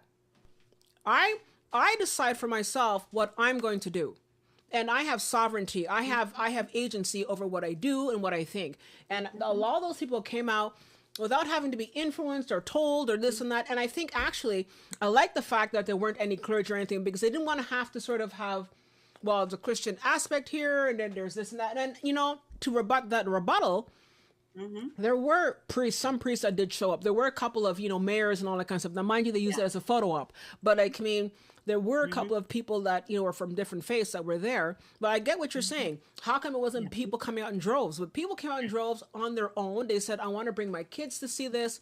I want to do this for myself. And I'm crying. And I want to be here because this means something for me. And so it means that people are taking agency and saying they want to be here because they're choosing for themselves. And I think that if I wanted to go back to the astrology, this is a time, at this point astrologically, where we're going to see more people deciding for themselves what they want to do without having to rely on somebody else telling them what's what. Just my 2 cents. I think the bulk of the population, and I'm just going by what I pick up from those who are around me, including family members, and just take one little thing, chemtrails, which I have been, again, following for years. I've got so many of the weirdest photographs, whatever. I've had family members tell me, until I hear it on NPR, I'm not going to believe it. Oh, okay. So you have something, so it's almost like until you have authority figures legitimating it, it may be a passing, oh, hi, whatever, a passing inspiration, but I don't think it's going to motivate life changes until you have the official legitimacy. And that would have to come from, again, from influencers within, say, your own religions, your own communities, political, however, across the board. That didn't happen. And there's a lot of people in this country, many conservatives who consider, religions other than their own as demonic. Okay. So they, there were probably, 50 million people watching this and say, there's a whole bunch of demons out there. Yeah. So, but if their Baptist priests, if their Baptist ministers had joined them, it would have been a whole different story. That's what I'm saying. But that's not going to happen. That's not going to happen. Because all the religions were put on this planet by the Anunnaki, and they control the deep state and the evil elite, and they're the ones in charge of all these churches and religions. That's why they're not going to come out. That's why they're not going to tell their congregations it's okay to go out and protest. Let's join the monks or whatever, because everybody's brainwashed by these religions. I mean, they got the human population right where they want them. Well, that's fair enough. Yeah, but you know what though? I mean, I was kind of hoping, guys, you're gonna call in and ask questions. What's wrong with you people? Call into the show. You have the phone number. What's the matter with you?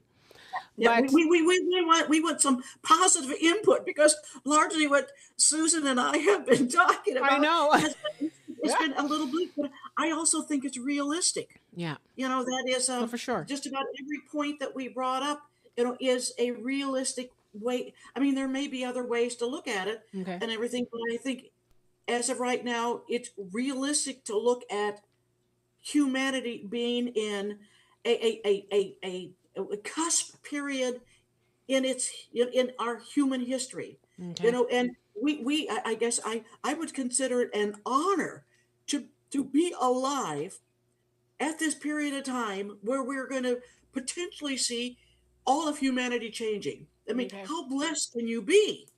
That, and again, and you're doing your part, Crystal, in that you have this podcast, and I do a number of, I do public speaking and I do a number of things like that. So, I mean, we're all doing our part. We're all doing our part. And people like me are doing our part. Exactly. We go up in the ships at night when we're asleep and we're working. Exactly. All of this coming about, and these are the fruits of our labor that we started back in the 80s. Mm-hmm. So that's the other thing. They overlook the abductees. They overlook the experiencers. They overlook the hybrids like me. Mm-hmm. I never get any recognition or credit, and none of the other experiencers do. It really pisses me off. I see these Ancient Aliens, the series, and all these other programs. What are they here for? What do they want? Why don't they talk to us? We are the horse's mouth. Exactly, exactly. But you know what though? I sort of still choose to maybe I'm just a fantasy person at heart. I don't know, but I still choose to believe that there is change that's going to be coming about on this planet. It may not look exactly like the way we thought it would. Maybe I'm right, maybe you're right. Or maybe we meet somewhere in the middle. But I feel that there's big change coming. My hope is that this change is going to be positive, because I think we need some positivity. And I also feel that people who have been very, very powerful astrologers have come and said, look, they've talked about, different events in history. And they've been right. They've been able to predict different events in history. And maybe, just maybe, they're right about this one as well. I'm not sure. But I mean, I'd like to think that we are definitely on the path for something. And it's true. Maureen, you're right. Like, I think that there is going to be some, dark night of the soul before we come to the light. But I think we will get to the light eventually. And that change is going to happen, The message of Chris Bledsoe's Lady in White was, it was very positive in that there will be a new knowledge, a return of the divine feminine, which I'm assuming means a balance between the male and the female energy. However, there's going to be a dark time until things get sorted out. Exactly. But definitely a light at the end of the tunnel. And it just may be that we're going to live during the hard times, but just have to acknowledge the fact that it's a process, and the light is coming. Exactly. And I just wanted to say that there's a comment here that says, thank you, Susan, for all the work that you do. I think that's Kelly who said that. Thank you for all the work that you do, Susan. So thank you, Susan, for all the work that you do. We appreciate it. I know that there's a lot of unsung heroes such as yourself who are out there and that are fighting for this planet, and that are fighting and we don't know half of what's going on, and it's because of it's because of hybrids like you that we're able to still have a planet. So I wanted to say thank you, Susan, for everything. Thank you. You're welcome. Yes. Okay. I want to give a dire warning, and I've seen this video 2 or 3 times on YouTube, and I think the disclosure, yes, it's going to happen. Yes, it's going to be demonized and twisted to save the deep state's rear, because this is their last death throes. Their days are numbered. They know they it. are. And they're pulling out all the stops. Yes, they are. Yeah. The problem is, in 2027, and and I believe this YouTube video based on my past life recall and my scenes I've had in this present life, there's going to be an incursion of what they call the custodians, unless it's already been stopped. And they plan on arriving here in 2027. And they said that, and the warning was, they said, and they told everybody in Congress and anybody who goes in, all the new presidents and everybody who comes in, the reason that they don't do disclosure and all that, and they don't come forward, is because they're warned. They're called the custodians, and they're going to come back to this planet and harvest humans for nourishment. And that they came back here days of the Mayan. They came before, Atlantis. They came like every several thousand years. And they're going to come back in 2027, and they're going to be here every year after that, harvesting humans for nourishment. Well, you know what that translates into. So yes, there's going to be a disclosure, and yes, and they said they were going to make their appearance known. That's why I'm saying there's gonna be one hell of a war up over our heads. Absolutely. Yeah, because I It's don't gonna be think a that total breakout. I don't think that the benevolent ETs that are here, protecting the planet and protecting humanity, such as your group, Susan, I don't think they're going to stand by quietly and be like, no, no, no, Oh no. no. That's I what I think there mean. is going to be a war, but right now the war is for our minds and for our souls. But I think when push comes to shove, we are going to, all of us, be involved, and we're going to have to pick sides, and we're going to have to, you know what I mean? So it ain't over yet. It ain't over till well. And yeah, that's right. If I say these things. But I think it's going to be coming very soon, and I think that maybe that could be the disclosure. That's the disclosure when you see the fighting, because don't forget, I think it was the Mahabharata, the Indian text, where they talked about, the people were able to see the gods fighting amongst themselves. Maybe that's sort of where we're at as well, where we're going to see the gods fighting amongst themselves, and that right there you go. There's your disclosure right there. So yeah, because our group is here. That's why we're here. Exactly. We're stopping this incursion. Exactly. And that's why I'm on the show. I'm trying to get the information out. Absolutely. Everybody's got to overthrow the government. Everybody on the globe has got to rise up right now immediately and force. Exactly. So you know what? I think we won't have a couple of minutes left, but you know what though? I think at the end of the day, it's going to happen. Okay. It's going to happen, but I think maybe what we're sort of tossing back and forth is how it's going to happen, what it's going to look like, where it's going to be, and what flavor it's going to take on. So I think that that's where we can, agree to disagree and all that. But at the end of the day, it's going to happen because we are at a tipping point, sort of like what you're saying, Maurene. We're at, we're at a tipping point, and things are going to change. And it's also similar to what Susan is saying about how her group and many other groups are here to stop this incursion, to stop the negative ET excursion, to stop our planet from being, swept away in this horrible agenda. I think that it gets to a point, and that's why I brought the example of, communism, for example, coming down. It gets to a point where it just no longer works. It doesn't work, and, it sees its final end. So just like,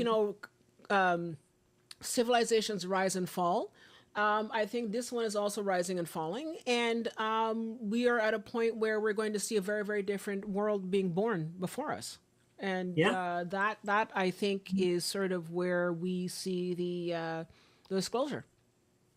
Any closing remarks, ladies?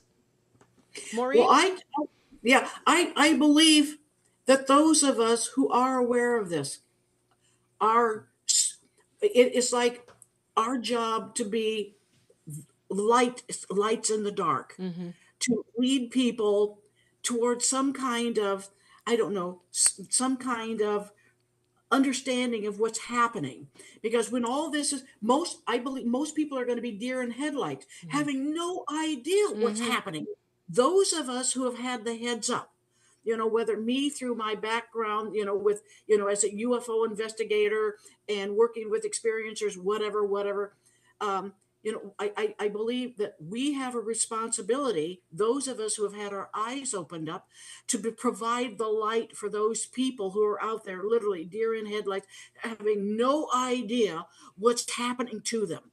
So I think it's we have, and all of your listeners, and I'm assuming that, being, the starseed and light workers, we've all got a job in this new event that's coming, that we need to help provide guidance to those who are absolutely clueless as to what's going on. Exactly. And Susan, did you have any closing remarks about the work that your people are doing, and the idea that disclosure will come, but it'll come in a way that maybe we're not expecting because of what the big war that's coming?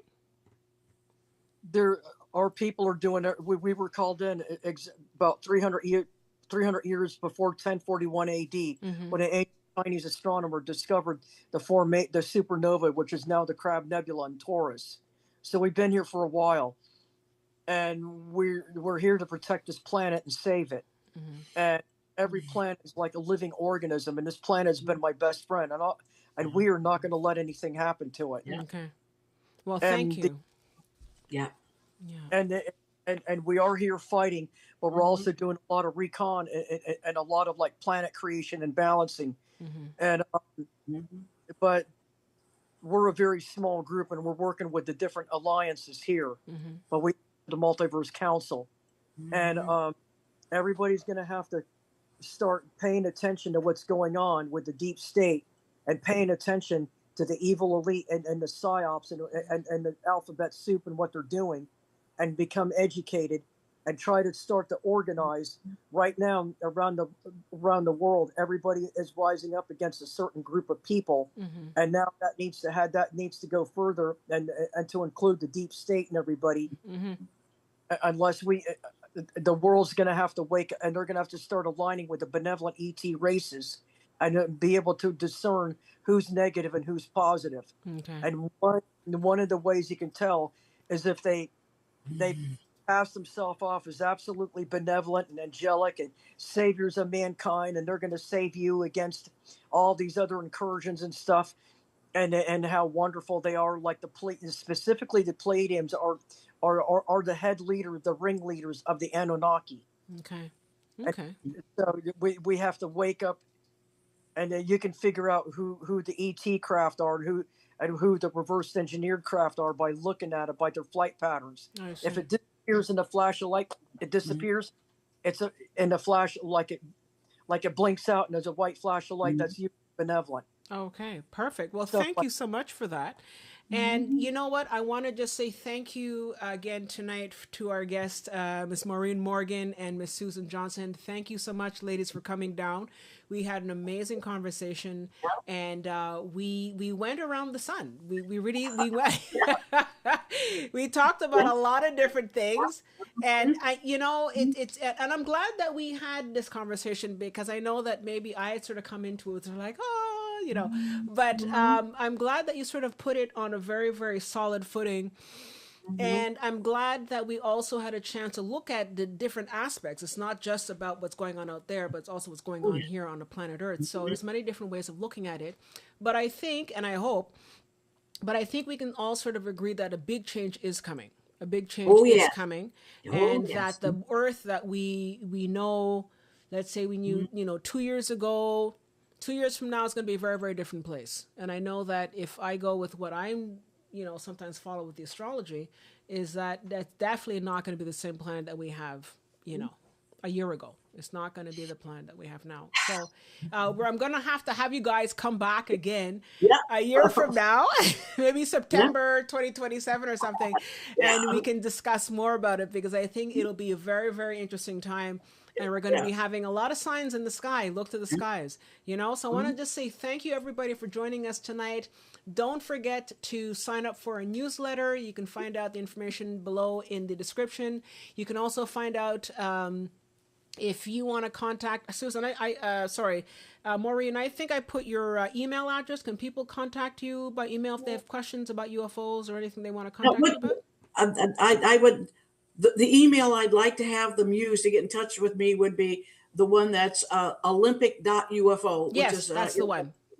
That's That's perfect. That's yeah. perfect, because that's not my private one. No. It's the Olympic. Perfect. Yeah, And perfect. I just wanted to say thank you again, Susan, for all the work that you're doing, and we hope that we can have you come back on the show again and talk more about the work that you're doing.